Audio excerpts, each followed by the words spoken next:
Philadelphia.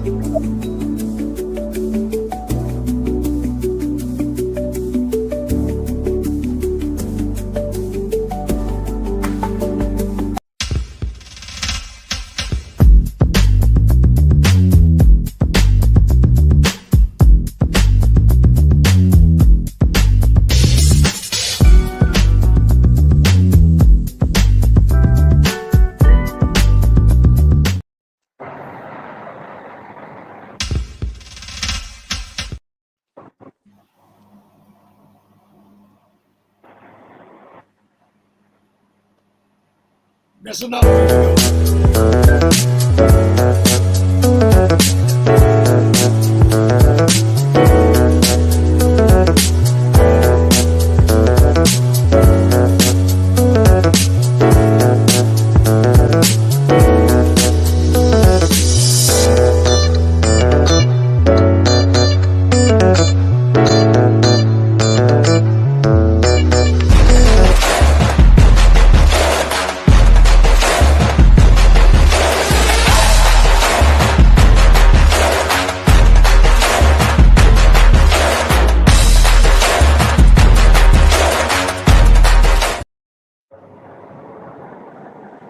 Here and welcome to the Friday night edition of Sports Talk. We are live in the WJRG television network. I'm Dr. Jerry Green, and we have at home Larry all the way in Maryland. What's up, Larry?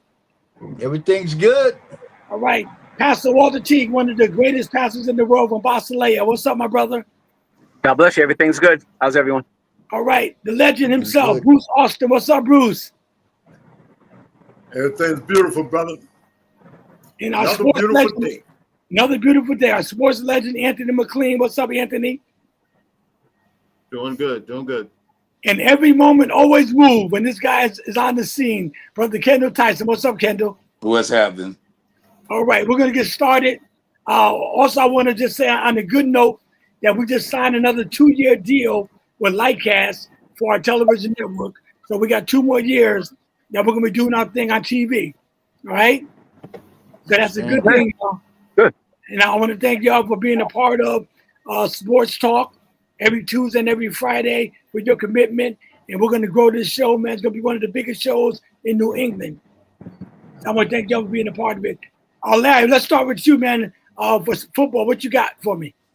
Okay, we are starting with Shedeur Sanders playing tonight at 7 o'clock, playing against the Panthers. It's going to be one of the most watched game preseason ever. He got a chance to perform for all 32 teams. You know, he got a chance to perform, and this would take him, you know, this is do or die. You know, he's on national TV, and I expect him to do very well. All right, what do you think, Pastor? Preseason. I mean, it's a good opportunity for him. I don't know. Preseason. He ain't gonna be playing against the starters. Carolina. I mean, it's a good opportunity for him to get on the field. Yeah, it's a good opportunity for him to get on the field. But yeah. What you gonna say, Bruce? Legend? All the starters playing tonight for the other team. Oh, for Carolina? Okay. Okay, all great. the starters playing. So it should be a good game. That's what's gonna make it so special. All right. Go ahead, Anthony. What do you think about what Larry talking about? Apparently, Carolina's defensive starters are going to play at least the first couple series. Apparently, Shedeur is going to be playing under the second team offense, and it's nuts because he and Hundley are the only dressed quarterbacks, I believe, for tonight because they're sitting. Basically, Flacco is getting the Aaron Rodgers treatment where they're trying to hermetically seal him until the regular season starts, and then Pickett and other they drafted are already out with hamstring injuries. So he's gonna, from what I can gather, he's gonna play at least the first half, barring injuries or whatever. But it's preseason, but it's interesting because he's not just playing he's not just trying out for the Browns. He's trying out for the 31 other teams out here too. All right, go ahead, Kendall. Well, I think it's a system that's geared for him to not be as effective as he could possibly be. I mean, he's going to be with the second team against their first team. I mean, Cincinnati last night, Joe Burrows went 9 for 10.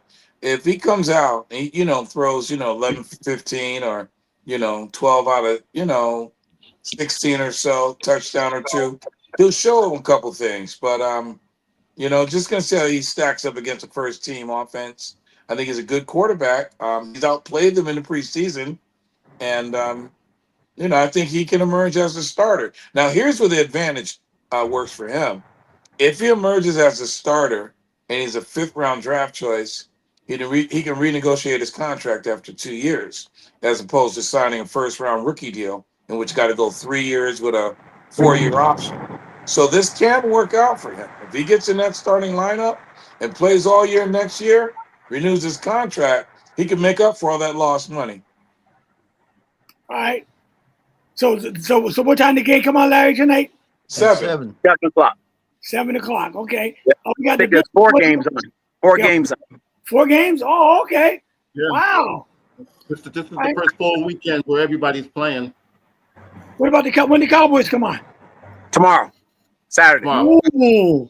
How about them Cowboys? Tomorrow. How about them Cowboys? Hey, Jerry.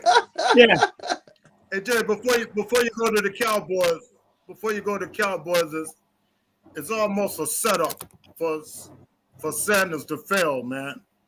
The reason I said that is because he didn't have no first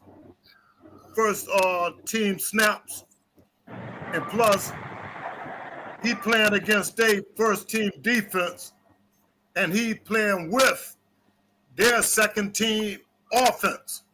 Wow. So that's almost like a setup for him to fail. Yeah. I agree. They're setting everybody. I don't like that. The wide receivers, tight end, everybody. Ain't nobody playing. Wow. I didn't know that. Yeah. Yeah, I don't like that, the situation they put him in. Okay. Bishop, they're talking about Sanders. He's playing. I know. And I'm listening to Bruce, and I'm flipping the coin on that. You know why? Because the greatness of Sanders, I believe, even though he's been put in what looked like a no-win situation, he's going to come out smelling like a rose, and they're going to smell like cow poop. End of story. He is. I believe that, brother. I believe that. You cannot hide supernatural talent. Or I should say natural talent, not supernatural. But you just can't hide natural talent.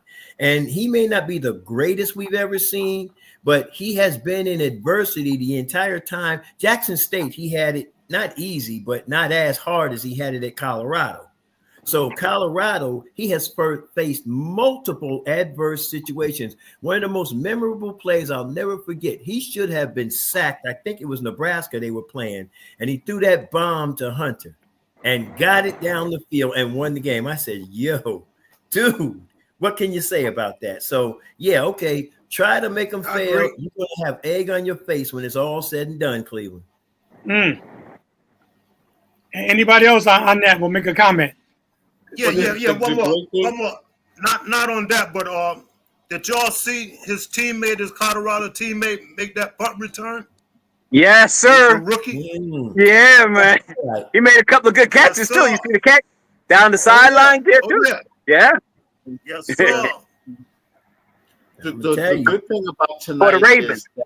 Go ahead, Anthony. Right. The good thing about tonight is that he puts something on film, because everybody in the league will see. They may not watch it, they may not see it live, but they'll get a chance to see it. And if Cleveland still wants to play, these games with him, you got to figure that there's going to be somebody that's going to want to bring him in, and will give him the opportunity. At the end of the day, it's about being given an opportunity. I go back to what Bishop said. He's already been playing, with like 2.5 strikes on him, because the offensive line of Colorado has been really it's been awful. He's been like a runaway slave for the last 2 years, playing football, But now, he's got, one would think, because they're pros, and the one saving grace here is that he's probably been playing with this line in practice. So exactly, there he has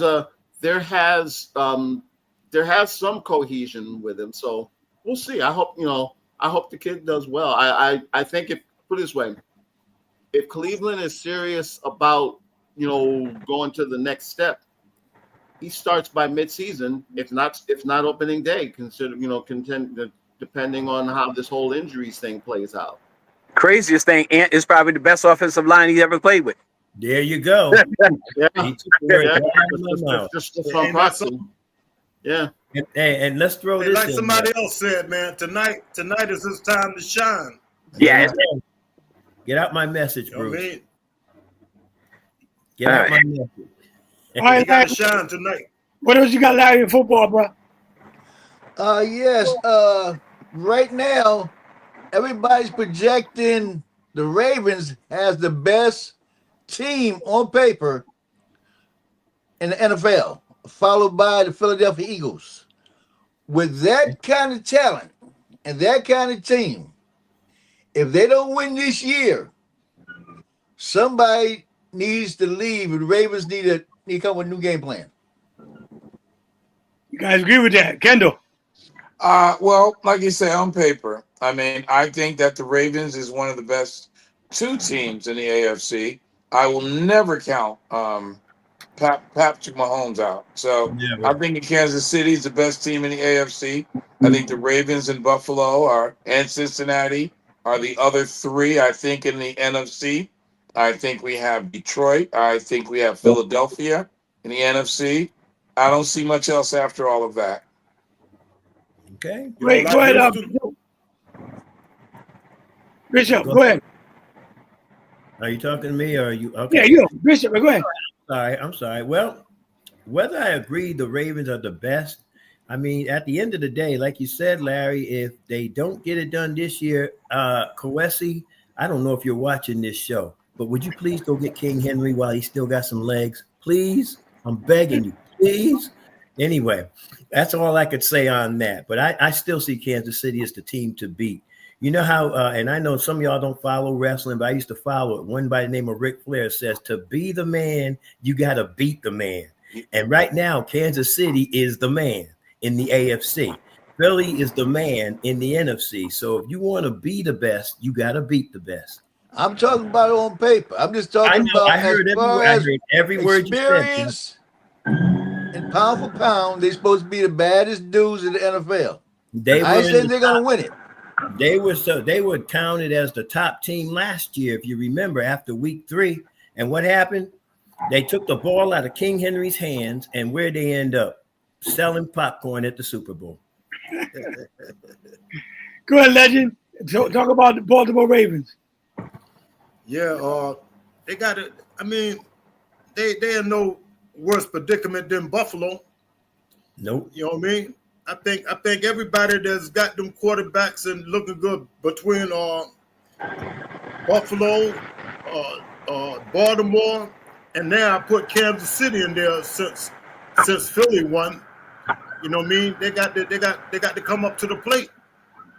You know what I mean? Can't look at what you did 2 years ago. You got to get it done now.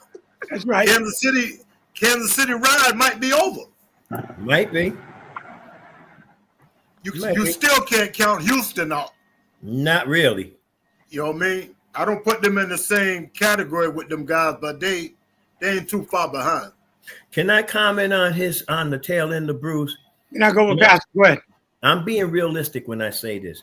Houston for the AFC, I follow you. I put Minnesota in that same category with Houston in the NFC because they got the potential. And hold on, Larry. They got the potential and they got the talent. Sam Darnold was not an accident. That's KC's doing.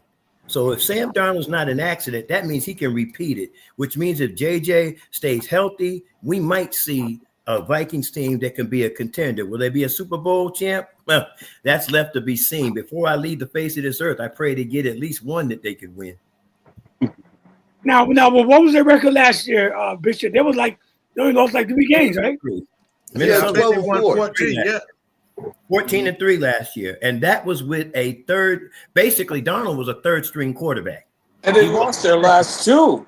They were like 12-1 or something like that. They were up there. They were Yeah. 12-5 year before, and they were 14-3 last year.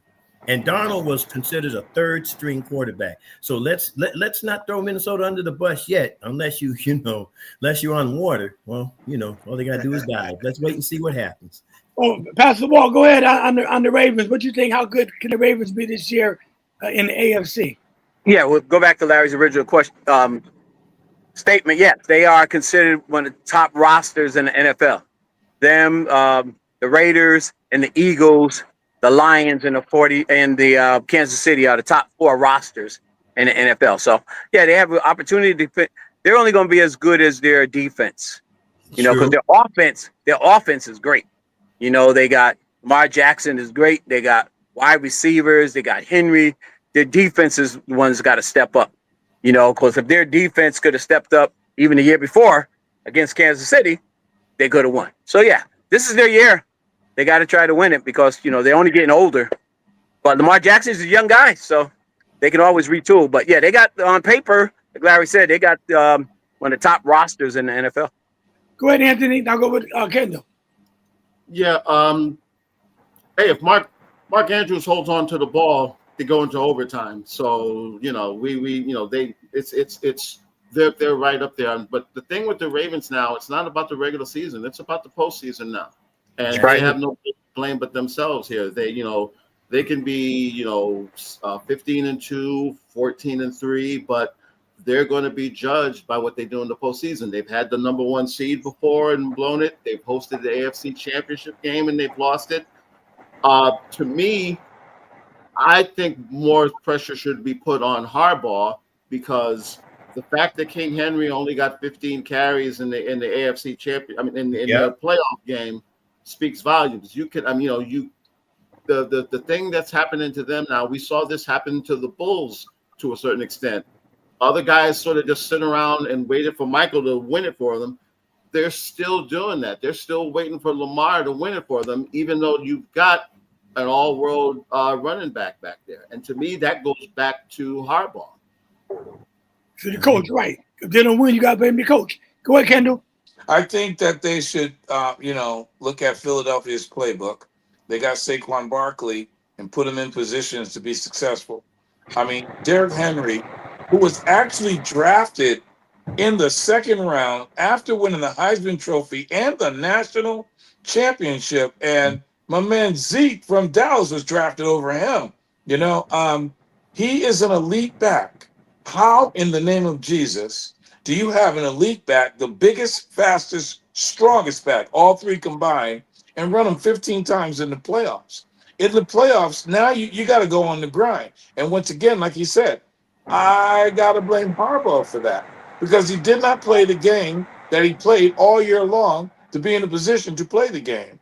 So, pretty much you got to dance with the date you took to the prom. You saw what Philadelphia did with Saquon, and Jalen Hurts internalized his game. He didn't do a lot of passing, a lot of getting Saquon out and letting Saquon do his thing, hurdle a guy backwards, do a lot of different things. You do that with Derrick Henry, what one man can bring him down? How many scenes do we see Derrick Henry imitating Earl Campbell, just pushing people down to the ground? You get that guy in open space, nobody wants to tackle him. That's the game you have to play. If I can add to what Kendall just said and to what Pastor Walter was saying, the Ravens' biggest problem was the middle because they got killed over the middle. Okay, any play they ran over the middle went for big yards. On average, I can't remember what it was. I saw the stats. I think it was 8 or 9 yards after the catch. So they've got to shore up that middle. They did. Yeah, if they did it this year, then we'll see a difference, we hope. But if they haven't done it, guess what? Business as usual. That's it. All right. Go ahead, Larry. What's your next topic in football? I know you're talking about ESPN too one time. Yeah, Right? ESPN and NFL getting together. That was one of the smartest things that they done because they trying to control the narrative.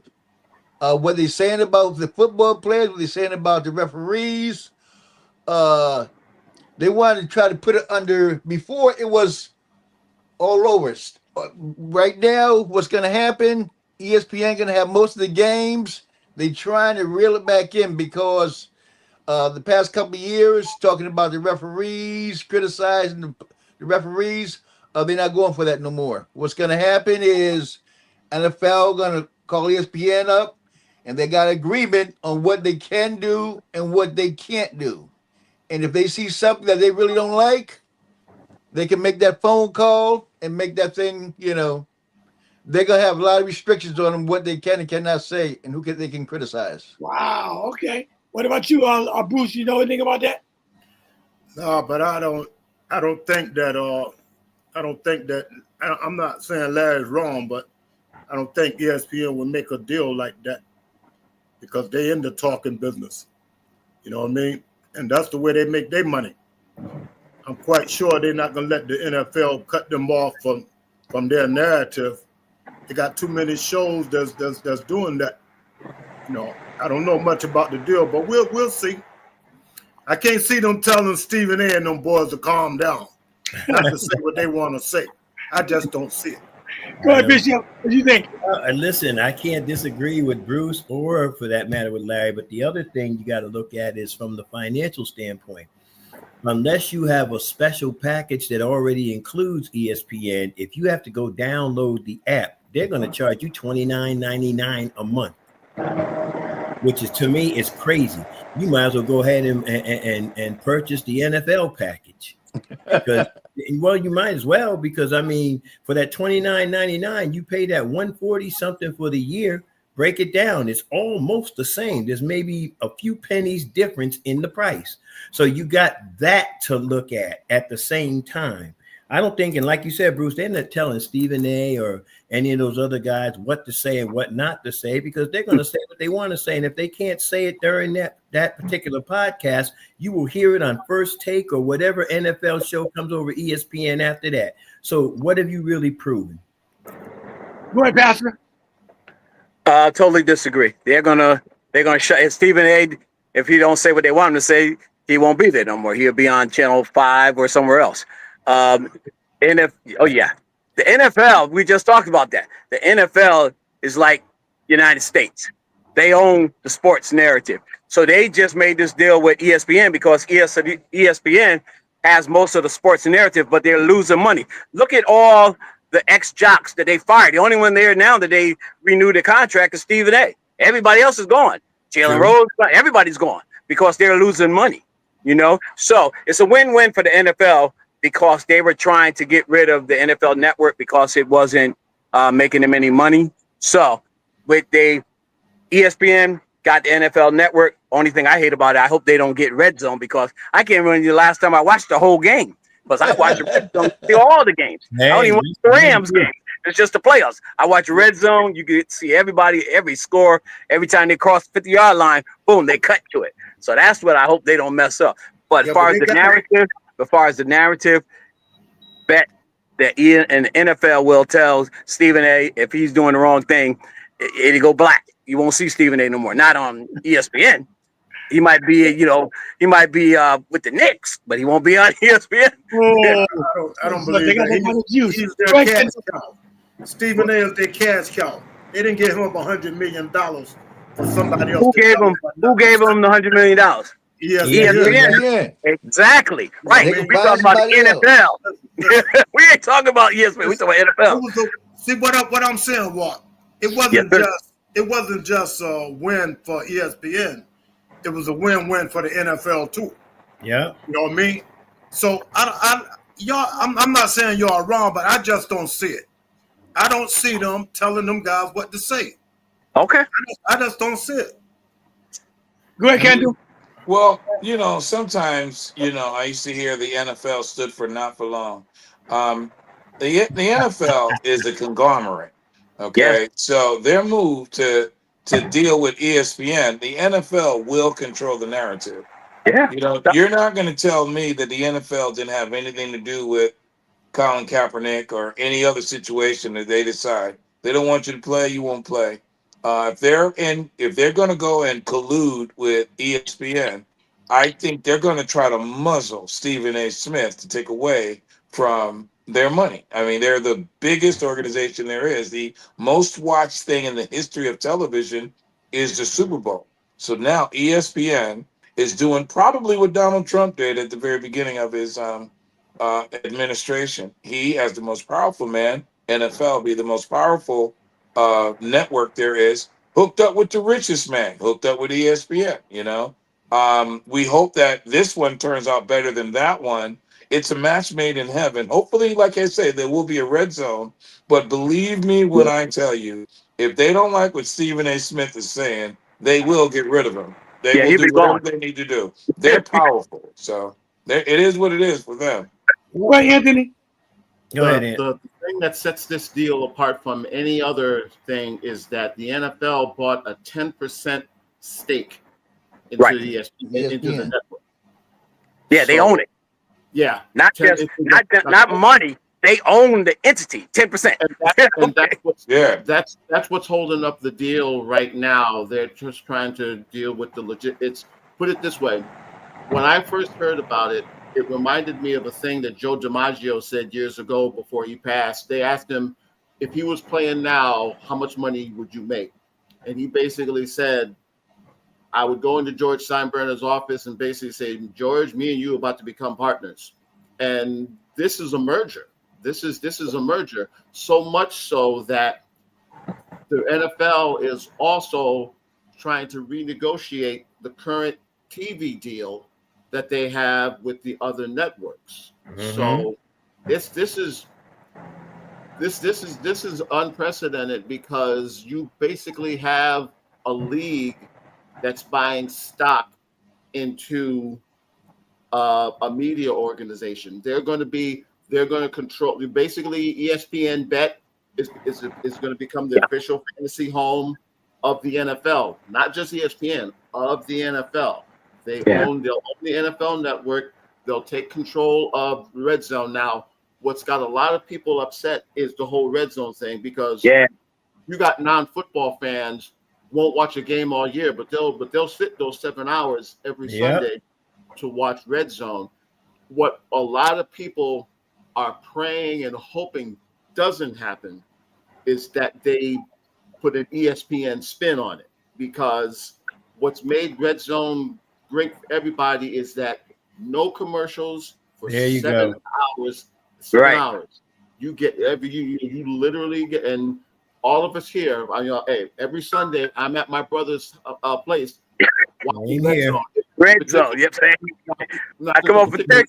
I turn the Red Zone on, and I'm there until Sunday night football come on at night. Except for a Vikings game, I'm watching Red Zone. The funny thing is, Red Zone was strictly for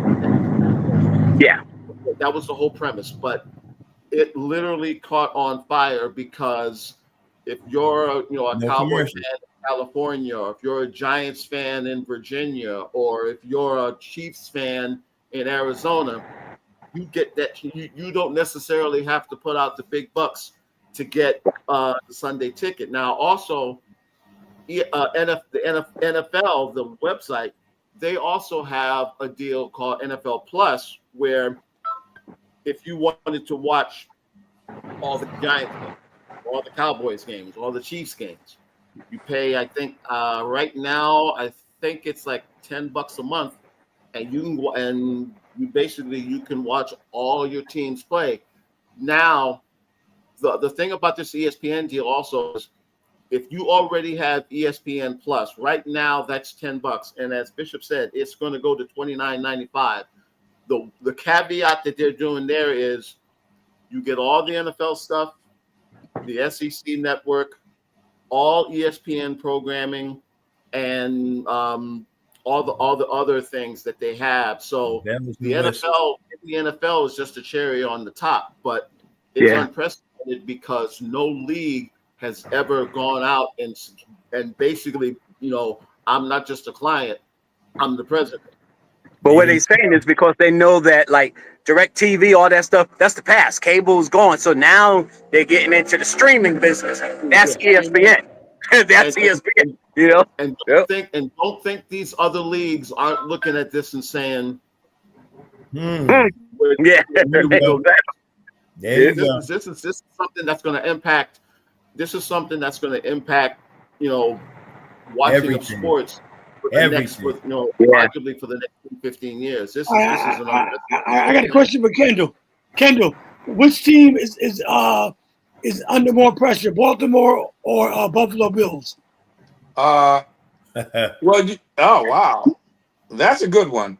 That's a good. As far as a team is concerned, you would say Baltimore, but as far as an organization is concerned, Buffalo Bills. I mean, come on, they've been in the Super Bowl 4 times in a row. They got the Josh Allen. Josh Allen just beat Lamar Jackson out for the MVP.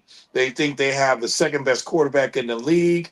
I'm going to say that's a tie right there. I think, like I say, on paper, Baltimore looks like they should win, but they won 3 Super Bowls in the past. So yeah, and Buffalo doesn't have any.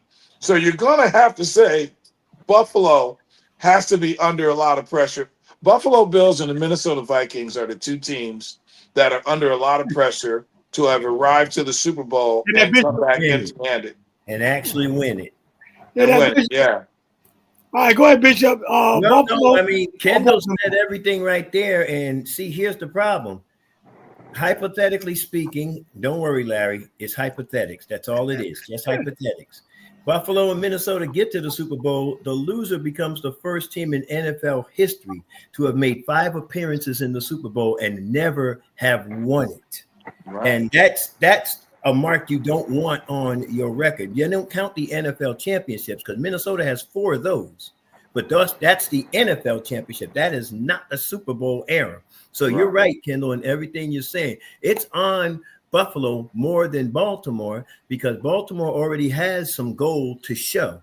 Buffalo has been there. I mean, I'll never forget that Giants game. How do you miss a 29-yard kick? It's beyond me. Wide right. Now, in the next Super Bowl, how do you throw an interception on the 10-yard line? I forgot what happened in the 3rd Super Bowl, but the 4th Super Bowl, how do you fumble the ball in the winning drive at the 20-yard line? And Thomas did that when Jim Kelly was there. So, I watch Buffalo, but, at the same time, God, please, if you don't do nothing else for me, can Minnesota win this year, please? Yeah, you know what's funny about that? What? People had the nerve to laugh at Dallas, talking about how many years since they won one. Dallas got 5. Mm-hmm. And then I listen to people talk about teams that never even been to the Super Bowl. Ring. Mm-hmm. You know what I mean? Buffalo did go 4 or 5 times. Mm-hmm. Some teams never even made it there. Never even made it. You know what I mean? One of them. And I'm laughing. I'm saying they laughing at Dallas and they like the tomato playing ketchup. You know what I mean? Right, Anthony, who's under more pressure, Buffalo or Baltimore? Baltimore. I'm sorry, Buffalo, because right now Josh Allen is doing a very bad impersonation of Dan Marino, and even Dan Marino got to a Super Bowl. Mm-hmm. Okay. Okay. So you said Buffalo then? Yeah. I think to me, the albatross around Baltimore's neck is Harbaugh. Mm-hmm. Okay. Go ahead, Larry. I totally disagree. I think what the Ravens did, they got an all-pro from Green Bay in the secondary, okay? They got every piece imaginable to win. They got the best running back behind that line. With him running the ball, the quarterback running the ball, they should be running over people. It's that the force that they have and the team that they built, okay, are so close to going to the Super Bowl. But I think it's a matter of it's a head game. Either the coach or the quarterback is going to go if the Ravens don't go to Super Bowl this year. One of them is going to, and it's the coach. If they don't get it done this year, there's going to definitely be a change. I think in Buffalo, if they don't make it, the coach stays. But with the Ravens, if they don't make it, the coach is gone. All right, Pastor. Go ahead, Pastor. Jackson ain't going nowhere. I think definitely the Bills are under the most pressure because, like I said, Baltimore got 3 Super Bowl titles. Bills don't have any. They made it there. And Larry, you know that the Bills coach was almost gone year before last. Sure You know, was. if it wasn't the fact that Josh Allen won the MVP and did a Omen's job because their team wasn't even that good for them, you know, to have the year that they had. That's the only saving grace he had. You know, if they would have ended up missing the playoffs, he'd have been out. But I But you think, agree the Ravens had a better team, right? oh yeah, no, Ravens have the better team. But he said who's under the most pressure, the Ravens, or I think if you say who's under the more pressure, Lamar Jackson or Josh Allen, I say Lamar Jackson. But far as team, I think the Bills because the Ravens have 3 Super Bowls. But if you got all that talent and people Yeah. expect you, you know, Buffalo didn't supposed to be there last year. They didn't supposed to be that No, good. they shouldn't. They wasn't supposed to be there last year. But the Ravens was supposed to be that good. But And the thing when- about that is, Larry, the Chiefs, you know, I know you're a Chief, man. I like the Chiefs, the Rams are my team. But I think if they was going to get the Chiefs, they should have got them last year because they they should didn't have get got him them. now. They were barely winning. I mean, they winning by 1 point. Guy blocked the field goal. I mean, an extra point against the Broncos. They shouldn't have got there. And they got there. They got beat. Yeah. But if they get back there again, they ain't going to get beat. You better believe that. Well, what Herman would say. That's why you play the game. That's There why you you go. go again. And you And play that's to why they win. go to Super Bowl Right. every year. Ain't nobody gonna lay down talking about you got the best team, you supposed to win. Yeah, that's why you play the game. You know what, Bruce? You The brought up Cowboys leverage. ain't I'm got gonna bring the up best another team, one of and your then you favorite go. players from the Jets, Keyshawn Johnson, to the Bills last year for what they did with Henry. Come on, man. That's all I'm gonna say on that. Yeah, I agree as the coach with Baltimore, but I think that Josh Allen, by him winning the MVP, he took all the pressure off of Their coach. Jackson. He took all the pressure off of Jackson to be the one that should have to win it. Because now he the MVP. They can't keep saying that Jackson getting MVPs and can't win one. Because now Josh Allen in that same conversation. He sure is. Which he was before, but he just didn't have an MVP to go with it. You know what I mean? But it's a lot of teams. Look. How many people would have picked Minnesota to win 14 games last year? Nobody. So all that stuff about you supposed to win, that don't mean nothing. Yeah, once you get on the field. That's the point I'm trying to make. Y'all keep saying, "Oh, they supposed to win. They got this, they got that." No, you got to get out there and play. Play the game. Exactly. You know what I mean? What's up, Big John? The question was, John, who's under the most pressure this year, Baltimore or Buffalo Bills? Well, I'm late, so I actually was just going to sit here and listen. But since you brought me in, Baltimore, to me, is under a lot of pressure because they should be the one that should have won it like the last 2 years, and they didn't do it. So I'm going to have to go with Baltimore over the Bills as far as I'm concerned. I think they're under the most pressure. They got more to prove. You know, you got Lamar Jackson and you got Henry. Come on. King You're Henry. not supposed to be losing like that. All right. Okay. I got you. Now, come on. To talk about your anniversary. Oh, yeah. Thank you. Amen. So we're celebrating, Bosley Outreach Ministry, Inc. is celebrating the 10-year anniversary going on the month of August. Last week was amazing. Overseer Dean McGee came in and brought a powerful word. This week, we're going to have Apostle W. Faye Austin from Springfield, Massachusetts. And this is our year of progression. We're going someplace. We're going higher in the Lord. So we invite you, if you're under the sound of my voice or in the New Haven area, come out and fellowship with us. Love to have you. Bosley Outreach Ministry, 60 Conley Parkway, Building 5B in the city of Hampton, Connecticut. And you got the bishop going to be in town the last Sunday in August. Yeah. Right? Yes, sir. All right, Bishop. Looking forward to seeing you, man. All right. In there. 10 years. Congratulations. You're doing a great job. Great job. Appreciate you, Jerry. Hey, I'm trying to get this other flyer up here. Here we go. All right. This is going to be our showcase coming up. Might get this thing to work. Let's see. You just had it up. Yeah, it was just up there. Yep. There it is. Is that good? There we go. Got it. Big Don Productions and Kingdom Media International proudly presents the Jerry Green's Gospel Music Showcase, Saturday, October 4th 2025 at the Music Back Then Performance Studio. Doors open at 5:30 p.m. Starts at 6 p.m. The location is 221 Bull Hill Lane, West Haven, Connecticut. Featured artists include God's Favor, Chosen by God, Rose Cloud, Calvin Cooper, and featured artists Kevin Monroe and Devotions. Also that evening, honoring Bishop Ernest Richard Jr., radio legend of Power to Stand Outreach Ministry. Doors open at 5:30 p.m. Starts at 6 p.m. $20 at the door. Cash App address $84 Plymouth. That's Cash App address $84 Plymouth.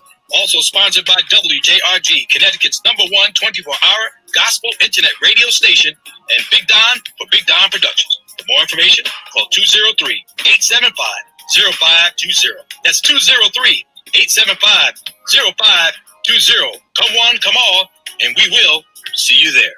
All right. Amen. Nice. All right. Larry, any more football? Because it's a quarter off, man. I want to get to some, I want to start some trouble, man. Okay, go ahead.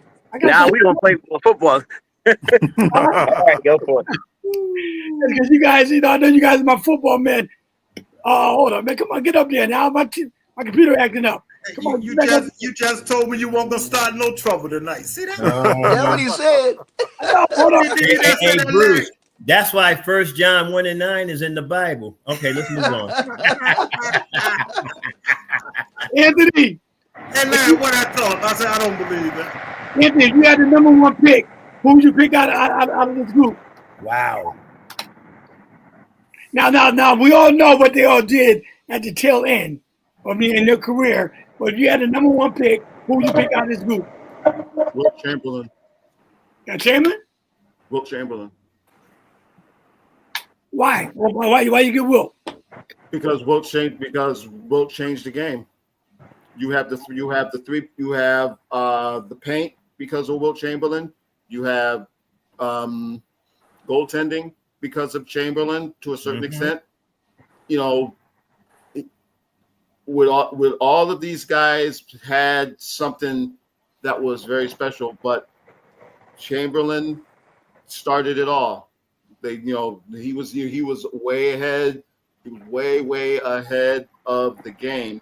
Kareem doesn't perfect the sky hook without that. Michael doesn't. Maybe Michael doesn't have the same scoring prowess. Magic maybe is not as great of a guard, but someone had to be, in a sense, the first to change the game. And Wilt changed the game. The game we watch now, a lot of it has to do with the changes they made because Wilt Chamberlain came to the NBA. All right, let me go with Kendall. I too say Wilt Chamberlain. Now I'm going to say this. I'm go with all of them. LeBron James literally lived up to all the hype that he received coming out as the first overall pick. Michael Jordan, my single favorite player.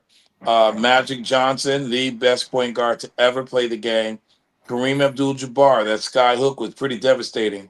But you have to go with Chamberlain based on the fact that out of all of them, he was the multifaceted athlete. He was also the 800 runner, the 200 runner, the weightlifter, the volleyball player. He had so many intangibles that there's just no question that he's just a #1 pick. He was a generational player. So I would go with Chamberlain based on, as they say, the eye test. Michael Jordan being my favorite player, Magic Johnson being the best point guard to ever play the game, LeBron James having the best career, and Kareem Abdul-Jabbar having the most devastating, unstoppable shot. I'm still taking Chamberlain as my #1 overall pick. Go ahead, Bishop. Who you got? Well, and I respect what you gentlemen just said. Highly, I respect it. And you're absolutely right. But I need a floor general, somebody with the prowess, with the genius. I'm taking Magic because I can build around that. If I've got somebody out there that can control that floor and can get me where I need to be, I can get around Chamberlain. If I got a Magic Johnson out there who can also go inside and intimidate and possibly play the position if and when needed. Against Chamberlain, I wouldn't dare try it, but at the same time, I know he's going to create something that's going to get somebody else involved in the game. So I'm thinking team sport. So my first overall #1 draft pick is Magic Johnson. Wow, okay. That's a good one. Pastor, go ahead, bro. Yeah, he just stole it, man. I was going with Magic. I need somebody with the ball in the hand. Kareem can't dribble the ball up court. Chamberlain can't dribble the ball up court. I'm going with Magic because he's a playmaker. And the thing about Magic, he's going to make everybody around him better. So I'm going with Magic. Larry, who you got? I know you got Magic, Larry. Go ahead. No, that's not true. Because coming out the draft, not knowing what we know now, coming out the draft, Wilt Chamberlain was a monster. He was the best basketball player ever coming straight out of college. Him and Jabbar. You know what? People feared Wilt Chamberlain. You know, there was no doubt about it when he came out. If you had somebody that you was going to draft, you ain't know nothing else about, but you know about what he could do, I would have had to go with Wilt. Go ahead, Don. Well, I'm sort of a little bit confused because you got the different eras there, but I'm more like Bishop, and I'm gonna pick LeBron James. I'm gonna tell you why, because he's a good floor general to me. I like his game as far. But we talk about coming out the draft, not knowing what they do now, not knowing none of this. I'm just saying I would pick LeBron James because I feel if I can get somebody like a Shaq to play the middle, they can handle a Wilt Chamberlain. If I can find a Shaq. We don't know who's out there, who will we get, but I need me a floor general. I have to go with that. And I have to feel I can get me a big man big enough to clog that middle up. I'm good. Go ahead, Legend. Man, much as I love Magic, man, I can't leave Wilt on the board. I got to go with the Big Dipper, man. I got to go with the Big Dipper. You know what I mean? I love Magic, man, but maybe somebody might nod out and I'll be able to get him the second pick. Imagine that. Imagine this draft choice. Imagine you getting him the second pick. He's the second pick going out. Yeah, I can't leave the Big Dipper out there, man. No. I got to take Wilt, man. Okay, well, I got to agree with Donald. I'm going with LeBron as well because he's 6'8". He can do everything Magic can do, basically. All right, and more. Nah, bro. No, not even so. No. He can play Magic was a superstar. Magic was no great defensive player. Come on. Y'all know Magic was no great defensive Joe Dumars picked out Magic Johnson in the finals. Hey, but we ain't asking him to play defense. LeBron wasn't we can get more out of LeBron James. That's all. No. Well, that's all right. That was your pick. You got you. I respect that. I said I go Magic. I don't agree that he can get more out of LeBron. You get more out of Magic because Magic. How you gonna get more when the man don't play no defense? Man, I'm just saying the man plays defense. He just don't play it the way you want to play. LeBron James. I need somebody that's gonna run nobody down. Listen, Don. I need somebody that's gonna get the whole team involved because I don't need a one-man show. No, okay? LeBron James do the same thing. Nah, Magic got 5 rings. No better than that. When the game's on the line, LeBron does not trust his players. LeBron tries to take over. That's not Magic got 5 rings in 9 years. No, nobody passed more than LeBron James. Nobody. Yes, they did. That's why we used to get mad at him. Because when LeBron the game played was for on the 23 line, years, only got 4. He passed the ball. I don't know what games you were watching. Larry, how many rings Kareem got, Larry? Larry, how many rings Kareem got, Larry? You said Magic got 5. Okay, so he got 6. Okay, so don't Kareem in there too now. Don't just leave Kareem out. You said Magic got 5, Kareem got 6, so he got more rings. So who you going with, Jerry? But You going with LeBron, right? 23 I'll go with LeBron. Okay. All right. There you go. I'll go with LeBron because I think LeBron can do the same thing Magic can do. I think if LeBron was on that Showtime team, right, in place of Magic, he can do the same thing. He can score, he can pass, he can create the ball. But we're talking about coming out of high school. Okay. Yeah. Where you think LeBron James came from, Larry? I'm saying he came out of high school. That's what I'm saying. Yeah. What do you think he came out of high school? I like you guys going on that one, boy. I like that. Yeah, he's talking about coming out of high school. LeBron James came out of high school. But you didn't see him playing against, really skilled players. He played against high school players. Magic Johnson dogged everybody in college. I saw LeBron James play in high school, and he didn't have to go to college. There you go. That's exactly right. That's ain't on LeBron, man. He didn't go to college. Well, that's the 4 or 5 extra years LeBron has as a result of him not going to college. But go ahead. I know you got to get Bruce and Anthony, so let me. I'm All good. right. I'm good. I'm sticking to Magic only because of the fact that I need a true to life floor general and not a part timer. When the game gets close or when the game you're behind 2 or 3 points, I gotta take over. Magic. One thing I will say Why about you keep saying that that's LeBron I'm James sorry because when I mean you're 100% watching wrong? LeBron and The watching man Magic, would I throw the will ball in the still corner. take The guy Magic. would You miss. know why? I don't know what game you watching. We cannot put LeBron in Magic's era for the way they had to play. It was a tougher team. It was a tougher era to play I'm just in. saying, you keep saying LeBron could play in any era. What you when talking about? LeBron James LeBron passed playing more in than any era. anybody out 6'8", there. 250. He could play in any era. No. Yeah. I'm not playing saying in the he era, can't man. play, but I'm saying for the Okay. bumping for the way they played back in the late '80s, early '90s. Come It on, wouldn't have man. been no different. They just So about what if they were tackle you playing back today? then. What if they were playing today, Bishop? What if it wasn't back then? What if they were playing today? If they were playing today, I'd have to see the games, but I'm still sticking to Magic. Listen, I'm Bishop. picking Wilt Chamberlain and Muggsy Bogues. I want everybody to listen to this. Who passed more crunch time than LeBron James? Did Magic pass more crunch time than LeBron James? Most of the time, he didn't Pass have more to. crunch time. Because Bishop's saying LeBron James would take over and wouldn't pass. Is that true? Come on, you guys. You No, guys that's not know true. that James tells didn't me take right. over. That's not He was true. He fast. always held against him. Yeah, that's the thing. He was passed always too much. against him. He passed too much. All right, so Bishop, what's- you listen to and them the- now? You wouldn't the listen to thing- me, the but you thing- listen to them? The thing also, I think that people forget about Magic. They didn't start giving him an MVP until he started scoring more. Because if you remember, Bird was the MVP. I'm sorry, Bird was the Rookie of the Year instead of Magic. But Magic won the championship.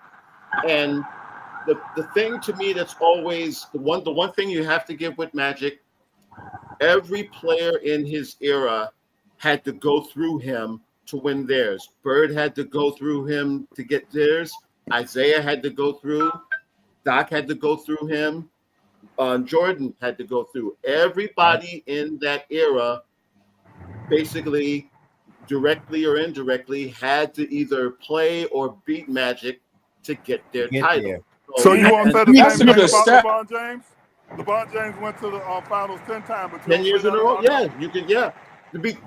Look, you could make the argument that Magic, that basically LeBron is Magic 2.0 in many ways. Matter of fact, he's probably the one advantage that he has is that he's more of a scorer than Magic was. Now, Magic could always score if he wanted to, but when you've got Worthy and Wilkes and Cooper and all these other guys, you don't necessarily have to score. But does that take away from his game? No. I mean, put it this way, Magic, that the signature moment of him basically playing all 5 positions in Game 6 of the finals, not too many people can do that. Hey, Anthony, can I ask you a question though? If you took Sure. LeBron James, the type of player he is, that can score, can pass. If you put LeBron on that same Laker team with Cooper, Kareem, James Worthy, Byron Scott, can LeBron win 5 championships with that team as well? Championship. Absolutely. Okay. Because win 7. because again, you go back to what Don said. Remember, and see, they got on LeBron early in his career for deferring to guys. I'll never forget the hell they gave him for in the series with Detroit when he had the nerve to pass to Daniel Marshall or someone else before he went for it. And then when he started to score more, the same people were saying, well, he doesn't defer. I mean, LeBron would. I will say the one thing of those 5 guys we met, no one caught as much media hell as LeBron. I mean, he could. That's right.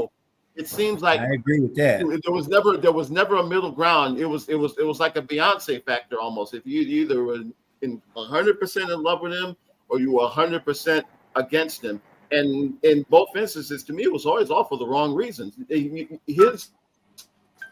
His game's not going to be appreciated until 5-10 years down the road when his career is over with. And that's the sad part about it. True. I find it interesting that the two youngest players, LeBron and Magic, are the two highly intellectual players on the field, on the game. LeBron James, they took away from the fact that LeBron James always made the play. If you watch LeBron James, if the pass was there, he's making that pass. Jordan's shooting that shot. Kareem's going with that sky hook. Chamberlain is going in there. Magic is going to make the play. And if anyone questioned Magic's scoring prowess, well, as a rookie, June 6, 1980, that boy lined up center and scored 42 points. So Magic did whatever it took in order to win. And he was, a sophomore coming out of Michigan State. Kendall, I gotta stop you for a second though. You guys are gonna say I'm hating on Magic again though. What about '84 Tragic Magic? Bring that up too. Don't you bring? Well, listen. I remember Tragic Magic. And guess what? Hey, Jerry. I was at 36 in '84. He was Tragic Magic. I mean, we don't bring that up, but we'll hammer LeBron for Dallas, but we don't hammer Magic. Don't all of them, all six of those guys that you had on there had a tragic moment. Tragic moment. Okay. Nick Anderson stealing the ball from Jordan the year before they won it. Magic losing in '84. Kareem. Kareem missing a sky hook, which was almost automatic. And I mean everybody. I'm surprised you guys didn't bring up Michael Jordan though. I'm surprised nobody picked Michael though. He just said Nick Anderson. Yeah. Well, Michael was royalty the other day. He was royalty. He still is coming out of college. You said coming out of college. You didn't say Listen, after we watched it for 10 years. You said coming out of college. Into the draft. Right. Jerry. Who you pick number one? Jerry, you said coming out of the draft. How they were when they were drafted. No one knew Jordan was going to be that good. Right. But listen, Jerry, Michael was, he was royalty last week, Tuesday. He was royalty. Impact when he came out, okay? He was near instant impact. Michael took 4 or 5 years before he finally realized, I need help. That's the difference right there. And nobody questioned Houston for taking Akeem Olajuwon. They never say that was a bad pick. Akeem Olajuwon, coming out of college, was a better prospect than Michael Jordan coming out of college. Your words were coming out of college. Yeah, that's the question. You said coming out of college. That was the question. That's why we didn't take Michael, because that's why we didn't take Michael. You said, who's the college player of the year? Who's the college player of the year? Kendall, Michael Jordan or Olajuwon? Michael Jordan. Olajuwon. No, it was Olajuwon. It was Olajuwon. Remember, Carolina got knocked out of. They got to the Final Four. Houston. All right, okay. I'm not gonna jump on no guys too much. Don, I told you I can start something, right? Freddie Brown. If Fred Brown played in this era right here, all right, downtown Fred Brown back in the 70s, how good would he be in this era with the 3-point shooting line? Wow. It would be one of the guys they talk about. They'd be talking about him like Steph Curry. Yep. Okay. Mm-hmm. Larry, what do you think, Larry? Good, but he would be up there like that. Exactly. Up there with Steph? Downtown Freddie Brown. He wasn't no Steph Curry. No, I said not as good as him. No, he's not as good as and we will never know, because on 3-pointers it wasn't back then. How consistent he'd be. He was a good shooter. He was a good shooter from long range, but we'll never know that. Wait, we see that's they call him downtown. That's right. Why they call him downtown, Larry? Because he shot long distance. Right. And it wasn't no 3-point line. Can you imagine if they had a 3-point line and he had a chance to shoot like they are today? But talk about accuracy. Yeah, he was accurate. Come on, bro. That's how he got his name. You had a lot of guys. You got Alex English. You had a lot of guys that could shoot, man. If they had 3-pointers, Alex English shoot the lights out, man.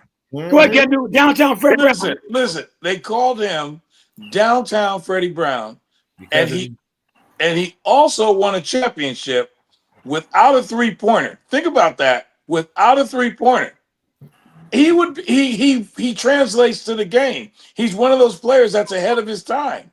He's shooting it outside, and he. This is the NBA. There's no one else called long range or whatever downtown Freddie Brown would be an all-star today. He's would. probably sitting in his rocking chair wishing he played during this time right now. And he would have been one of the all-time leading three-point specialists. Now, Exactly. wasn't he the sixth man? He was the sixth man too, right? Yeah, but look, Yeah. they had Yeah, he six didn't start. It wasn't like he started. He just come out shooting. You know, I mean, there it was. Go ahead, Pastor. Let Pastor say something. Downtown no, Fred yeah. Brown. I said I started off. I said he'd be like, being the same thing like with Steph. I agree with Kendall. He would be definitely one of the top 6 3-point shooters because before they even had a 3-point line, he was shooting it out there. Right. Go ahead, Anthony. Downtown Fred Brown. Was he ahead of his time? And what would he do in this era right now? You, Anthony. I think he would have been Del Curry. He was 47%. He was almost 49% shooter before the 3-pointer. So yeah, I think his game would definitely translate. Him, Jerry West, the microwave, all those guys who were long distance shoot. I mean, Pete Mavericks. You can make an argument for Mavericks, absolutely. Yeah. Pearl to a certain extent as well. I mean, but I think the thing because they were always fighting for the title. That's why a lot of people think that he would. Let's put it this way: at the very least, he's either Del Curry or Ray Allen. Okay, we're just talking about scoring. That's a good comparison. Somewhere in that range. Go ahead, Don. Now go with the Bishop. I was gonna put him in the Reggie Miller range. Yep. But, that too. See, when he was coming along, there wasn't no 3-point line, and you could get a lot of flack for shooting out there. So when you missed, you shouldn't have took that shot. Right. Today he would be very relaxed in that shot, and he would be right there with the Steph Currys and the rest of them. He would be lighting them up because then it was pressure compared to the day when everybody's doing it. You made a good point, Don, because I guess back then you didn't take no long shot like that. Maybe Rick Barry did, Pete Maverick. You had to be special to take that shot. And for them to give him the nickname Downtown Fred Brown back then, because he was shooting shots that we was like, man, when he shot that shot, wow, he's the only one that can really get away with that. Go ahead, Bishop. Last question, Jerry. Have you ever seen Downtown Freddie Brown shoot a layup? No. Never. You know what? And I'm gonna throw this out there. He was, to me, instant offense. Yeah. Something similar to what Joe Mars, what was that? Vinny used to play for Vinny Microwave. Microwave. And he's hotter than hellfire, excuse my French, but that's what he was. The man was like, and long rebounds was some of the reason why he shot them long shots. I mean, you end up with a rebound that goes beyond the foul line. He just happened to be in the neighborhood. Said, well, I got it now. You guys can try to get the garbage. But he was great. I mean, I watched some clips from him. I never got to see him play a full game, but I did see clips of him. Wow. Okay. I know the game come out at 7 o'clock, you guys. I'm not going to hold you guys up. This is my so this could be my last one. Wow. The best big three in the 2000s. Tim Duncan, Lou Ginobili, Tony Parker, Steph Curry, Klay Thompson, Draymond Green, LeBron James, Dwayne Wade, and Chris Bosh. LeBron James, Kyrie Irving, Kevin Love, Paul Pierce, Ray Allen, KG, Kobe, Shaq, Robert Horry, SGA, Chet Holmgren, and another guy, and Russell Westbrook, Kevin Durant, and James Harden. Who you got, Anthony? The best big three? This is crazy. I'm gonna go with the Spurs. Me too. That was the Spurs. I think they won the most. I think they won 5. They got 4 because Avery Johnson had 1. That's right. Yeah. So, but I mean, I don't think we should put the OKC guys in. I mean, it's only been one. It's only been one thing. I mean, it's they don't have the time in. They don't even have the time in that LeBron, Dwayne, and Chris Bosh had. So Which OKC talking about? Jamal over Kevin Durant or SGA? No, I wouldn't put them in the category either because they didn't win anything. They got to a final, but they didn't win anything. All right. Okay. All right. So who you got, Larry?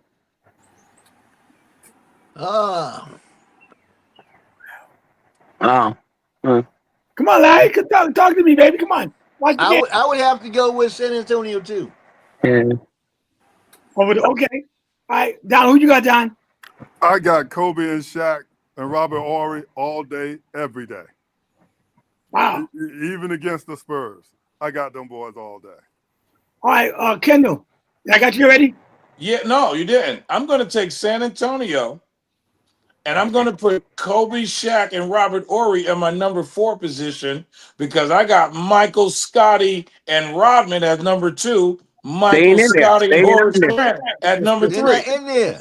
They're not in there. I threw them in there. Oh, I said in the 2000s, not the 90s. All right, sorry. All right, the 2000, I got to go San Antonio. Yeah. Who you got, Bruce? Yeah, I like the Spurs. I like the Spurs. Who you got, Bishop? I'm gonna put it to you like this, and this would be my top 4: Spurs first, Boston second, the Lakers third, and then Curry and that gang in the 4th spot. Was Boston up there? Yeah, Oh, Boston's yeah. up there. The unreal Boston, the make-believe Boston. No, Pierce and Allen and Garnett were great. One championship. But I got Kobe, Shaq, and They because only of got Shaq, one. well, They only got that. Spurs number 1. Hear what I said? Because I mean it's close. The 1, 2, 5, and 6 are the 4 best in this entire group. I'm sorry, I got to say it like that. I'm going with LeBron, Bosh, and Dwayne Wade because they were the 4 straight finals in a 4-year period.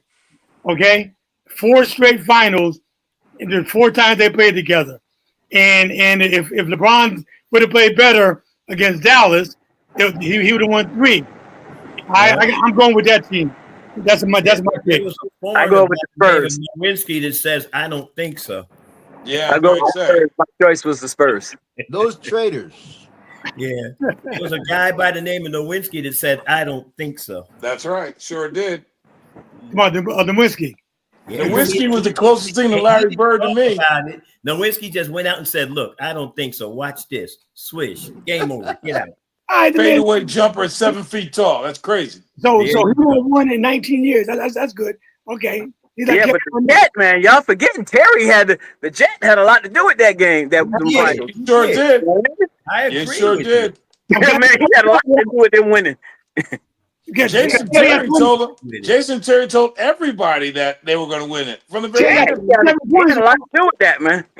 Got 27 points in that game. Yeah. Jay Porter. That's like Jamal Brooks having 37 points with Magic. Same thing. Yeah. Yeah. I do it. We got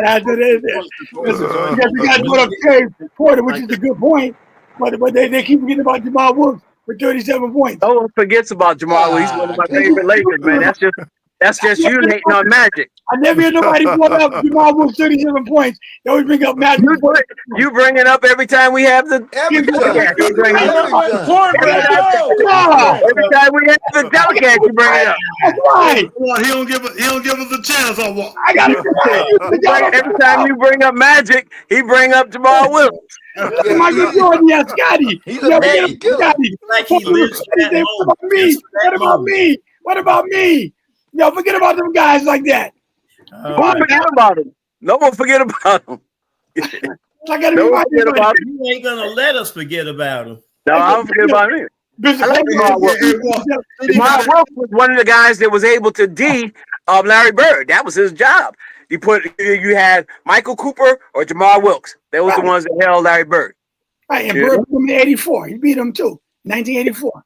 Yeah, he won, but the Lakers won too, bro. You act like the Lakers didn't win. Lakers won. It was going every other year. Terry, who your team? Now I go way back with you. I remember you like Boston. I remember you like Philly. You know, I go way back with you, bro. So which one we going with tonight? Which one we going with tonight? At lunchtime at Pratt, he changed teams. Huh? My last team was Miami Heat. That was my last team. Okay. No more teams. No more teams. He jump around like he on a polo. Like a hot potato, man. The only thing I just said, Walt bought up Terry Porter with 27 points, which is a good point because Dirk Nowitzki was the MVP but Yeah. Chandler play a role. And I just brought up Jamal Wilkes. The Magic had 42, and I did the same thing. That's all. But you bring him in every time. Yeah, Every but time. listen, but Magic, you know, he didn't have the captain there with him. He took on that big role, man. Exactly. I agree. And then he had a one good game. That one good game that we hear about for the rest of our lives. That one good game. LeBron So did that. LeBron, stay home, get some rest. LeBron did that against Boston, Game 6. He had 45 points, 15 rebounds, and he did the same thing. You know. LeBron James is a great player, man. Okay. Yes. He's a great player, man. Listen, No doubt about I know I'm gonna get you guys started. The Cleveland game's on now, right, Larry? Yes. They didn't. All right, but you can go on all night because if I talk about Magic, I get you guys worked up. I love that. Bishop, close out a prayer tonight, bro, to watch football. All right, we're going to watch some football. But before you get, ladies and gentlemen, please, if you're not doing anything, you're not already involved in your ministry, make your way to 60 Connolly Parkway, Suite B, I believe it is. It is Basilea Outreach Ministries' 10th year anniversary, a celebration. Amen. And one thing I want to point out to everybody, a church plant is the most difficult thing to ever do in ministry. For 10 years, God has blessed this ministry. You want to be there. Number one, because it's our great friend, Dr. And actually, I'm going to give him, use his title that we use in the Bridge Network. He is overseer designate, Dr. Walter T. And number two, this young lady is getting ready to preach this coming Sunday. Oh, my God. If you ain't never been set on fire without gasoline, you don't want to miss this one. You don't want to miss this one. She knows how to torch the devil with the word. So make sure you make your way there. Service starts at 9:30. I promise you, if you don't get out after 3 o'clock because of the Holy Ghost, it ain't our fault. Anyway, let's go to the Lord in prayer. Father God, thank you so very much for this opportunity. God, these great men that you bring in every Tuesday and Friday, the opportunity to just converse one with another, to talk sports, to have opportunity to voice our opinions. But at the same time, when it's all said and done, we can go back to living and giving, caring and sharing and loving on one another like you want it to be. Now, as we leave this place, but never your presence, I always ask that you continue to walk with us, talk to us, just live in us, live through us, Father God. Lead us, guide us, guard us, govern us, protect us, and correct us as we move forward. Now, unto him who's able to present us faultless before his throne, to the only wise God be glory, majesty, dominion, and power, both now, henceforth, and forevermore. And the men of God said, amen. Amen. Amen. All right. Love you guys, man. I enjoy doing this. It gives me some fun, man. That was fun, Pastor. You know how that goes. You know that. You know that. Don't forget, Pastor, you and I saw Magic first game together. Give me my credit. I was right there. John, we got to make a rule. No more Jamal Wilkes, man. No more mention of Jamal Wilkes, okay? Hey, Jerry, I'm trying to figure out Jamal Wilkes. why you never allow Walt Frazier name because Willis Reed won the championship. There you I go. know. I was going to say that. Yeah. Let's bring it out. That was Clyde had Frazier 38. You had and plenty of time. Monroe. You kept hollering out Wilkes. 19 assists. Matter of fact, Bruce, there's something I was going to add to that. They said Will and Clyde came through. I should have added to this. I try to get it for Tuesday. All right, talk about that. You guys have a blessed night, blessed weekend. Pastor, all right. Good work, and with your anniversary to everybody on Tuesday night. God bless. Good night. Hey, Bruce, we coming for you tomorrow, man. Preseason, but we coming for you. We ready.